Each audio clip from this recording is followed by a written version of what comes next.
Chief secretary స్థాయిలో ఉన్నటువంటి అధికారి ధరణి పేరిట అక్రమంగా ఆస్తులు సంపాదించినట్టు మన నోటీస్కి వస్తే వెంటనే విచారణ ప్రారంభించడానికి ఈ రాష్ట్ర ప్రభుత్వానికి ఉన్నటువంటి ఇబ్బంది అయింది. ప్రతిపక్షంలో ఉన్నప్పుడు ప్రస్తుత ముఖ్యమంత్రి రేవంత్ రెడ్డి గారు ప్రతిరోజు ప్రెస్ మీట్ పెట్టి మేము అధికారంలోకి వస్తే అప్పుడు డీజీపీ మహేందర్ రెడ్డిని అంతు చూస్తా అని చెప్పిండు. ఇలా మహేందర్ రెడ్డి సార్ వచ్చి ఆడున్నాడు, టీఎస్పీఎస్సీకి చైర్మన్ అయి కూర్చున్నాడు. అసలు ధరణిని తెచ్చి పేద ప్రజలకు కష్టం తీసుకొచ్చిర్రు, మేము ధరణినే మొత్తం తీసేస్తాం, భూమాతను తీసుకొస్తాం, భూమిని కాపాడుతాం, పేద రైతులకు అండగా ఉంటాం, తప్పు చేసినని శిక్షిస్తాం. మరి తప్పు శిక్ష ఎడికెళ్ళి మొదలు కావాలి? చీఫ్ సెక్రటరీ సోమేష్ కుమార్ గారి దగ్గర మొదలు కావాలి. మొదలు కాలేదు.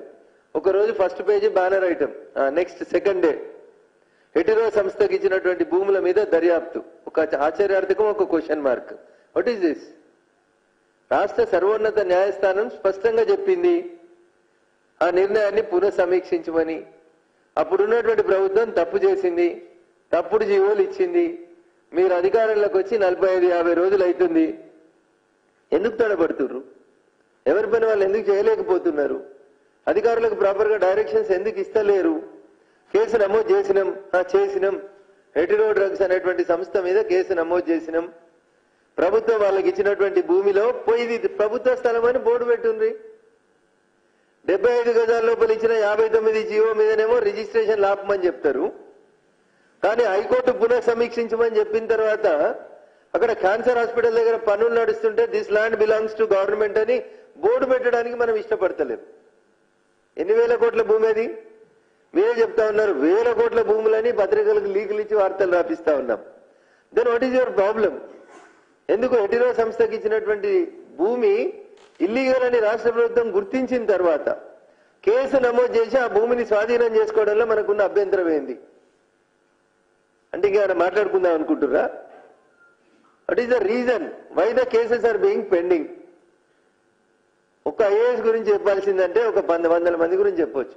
సోమేష్ కుమార్ గారు అంతే, రజత్ కుమార్ అయితే మీరు బాగా చెప్పిన కాళేశ్వరంలో ఇంజనీరింగ్ చీఫ్ గా ప్రత్యేక అధికారిగా ఉన్నాడు, బిడ్డ పెళ్లి చేసిండు, తాది కృష్ణ వాళ్ళ బిల్లు కట్టిరు, బిల్లు కట్టినోడు company contractor. Then where is the action? ఒక్క బ్యూరోక్రాట్ మీద కూడా యాక్షన్ ఎందుకు లేదు? రఘునందన్ రావు ఏ టోన్ లో మాట్లాడిండో అప్పుడు రేవంత్ రెడ్డి గారు కూడా అదే టోన్ లో మాట్లాడిండ్రు. ఏం చెప్పారు? బీహార్ బ్యాచ్ అంతా దోసుకపోతుంది అన్నారు. Then where is the action? Bihar road మీద లేదు, ఆంధ్ర రోడ్ మీద లేదు, తెలంగాణ రోడ్ మీద, దొంగల మీద ఎవరి మీద యాక్షన్ ఎందుకు లేదు? ఇది భారతీయ జనతా పార్టీ అడుగుతున్నటువంటి ప్రశ్న. కేసు నమోదు చేయడానికి మీకు ఎంత సమయం కావాలి? ఎందుకు వీళ్ళందరూ? రజత్ కుమార్ అట్లే ఉన్నాడు, సోమేష్ కుమార్ అట్లే ఉన్నాడు. ఇంకా దారుణం ఏంటంటే అరవింద్ కుమార్ గారు. ఏమైంది ఓఆర్ఆర్ మీద రేవంత్ రెడ్డి గారు? మీకు నాకు ఇద్దరికి లీగల్ నోటీస్ ఇచ్చింది కదా, ఇదే అరవింద్ కుమార్ అనే సారు. ఓఆర్ఆర్ లో టోల్ గేట్ లో అవకతవకలు జరిగినాయంటే 10,000 కోట్లకి నోటీస్ ఇచ్చింది కదా. So what is the action this government has initiated on ORR? ఉత్త అరవింద్ కుమార్ గారిని అక్కడి నుంచి ట్రాన్స్ఫర్ చేసేసినాం, అయిపోయిందా? చేతులు దులిపేసిరా? సోమేష్ కుమార్ గారు, రజత్ కుమార్ గారు, అరవింద్ కుమార్ గారు, రిటైర్డ్ అయిపోయిన వెంకటరామరెడ్డి సారు రింగ్ రోడ్ వంకలు తిప్పుతారు, రింగ్ రోడ్ టోల్ గేట్లు అమ్ముకుంటారు, నియో పోలీస్ పక్కన 100 కోట్లకి ఎకరంగా ఉంటారు.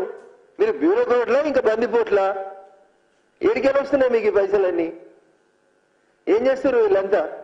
ఒక ఆయన రిటైర్డ్ అయ్యి కాలుమొక్కి కలెక్టర్ పోయి ఎమ్మెల్సీ అవుతాడు, ఇంకొక ఆయన రిటైర్డ్ అయ్యి కాలుమొక్కి చీఫ్ సెక్రటరీగా రిటైర్డ్ అయిన పోయి ప్రత్యేక సలహాదారుడు అవుతాడు. ఒకవేళ కాంగ్రెస్ బీఆర్ఎస్ మధ్యలో ఏం సంబంధం లేకపోతే, బీఆర్ఎస్ ప్రభుత్వం అధికారంలో ఉన్నప్పుడు తప్పు చేసిన బ్యూరోక్రాట్లు వాళ్ళు తీసుకుపోయి ఎవరికైతే పంచినని మనం అలిగేషన్ చేసినామో, కేసీఆర్ కుటుంబానికి ఈ అక్రమాలలో వాటాలున్నాయని చెప్పినామో, వాటి అన్నింట్లో అసలు విచారణ మొదలు కాకపోతే తెలంగాణ సమాజం ఏమనుకుంటుందంటే కాంగ్రెస్ బీఆర్ఎస్ రెండు కూడా ఒక నాణ్యానికి బొమ్మ బొరుసులాగా ప్రవర్తిస్తున్నాయి అనుకుంటున్నారు. పార్లమెంట్ ఎన్నికలు అయిపోయేదాకా ఈ బేరసారాలు ఇట్లా కొనసాగించుకొని పార్లమెంట్ ఎన్నికల లోపల లబ్ధి పొందేందుకు అధికారంలోకి వచ్చినటువంటి కాంగ్రెస్ పార్టీ ఏదో చేసినట్టు కనబడుతుందేమో తప్ప ఏంది కూడా గ్రౌండ్ లోపల పని కనబడతలేదు అనేది ఒక బాధ కనబడుతుంది. కొల్లూరు దగ్గర ఎలక్షన్ల కంటే ముందు, ఎన్నికల కోడ్ కంటే ముందు ఆగభాగం వచ్చి 2 BHK ఓపెన్ చేసిపోయారు. కేసీఆర్ నగర్ అని బోర్డు పెట్టారు. అరే ఇవాళ దాకా ఒక్క ఇల్లునే లబ్ధిదారులకు ఎంపిక చేసి ఇచ్చిందా కాంగ్రెస్? ఒక్కలా ఉంటురా దాంట్లో? దాన్ని మీరు తీసుకున్న బ్యాంకు లోన్ ఎంత, ప్రతి నెల కడుతున్న వడ్డీ ఎంత రాష్ట్ర ప్రభుత్వం? పేదోళ్ళు గుడిసెలు ఉంటున్న వాళ్ళని తీసుకుపోయి కట్టి నీళ్ళకి ఏడాదికోసారి 5 సార్లు రంగులేసిరు ఆ బిల్డింగ్లకి. రంగులేసిన బిల్డింగ్లకి ఇంకో 2000 ఇళ్లు కొత్తవి తయారవుతాయి. ప్రజాధనాన్ని, ప్రభుత్వ ధనానికి ట్రస్టీగా ఉండాల్సినటువంటి రాష్ట్ర ప్రభుత్వం ఏ ఒక్క పని విషయం లోపల కూడా నిజాయితీగా అడుగులు వేస్తలేదేమో అనేటువంటి అనుమానం కాంగ్రెస్ పార్టీ పెద్దల మీద, కాంగ్రెస్ ప్రభుత్వం మీద కూడా కనబడుతుంది. మాటలేమో బాగా చెప్తా ఉన్నారు, రేపే వీళ్ళ మీద యాక్షన్ జరుగుతుంది, ఎల్లుండే వాళ్ళు జైలుకు పోతారు, కాళేశ్వరం అయిపోయింది అని చెప్పారు. ప్రతిపక్షాలు ఉన్నప్పుడు రేపే సిబిఐ విచారణ కావాలని డిమాండ్ చేసిరు. అధికారంలోకి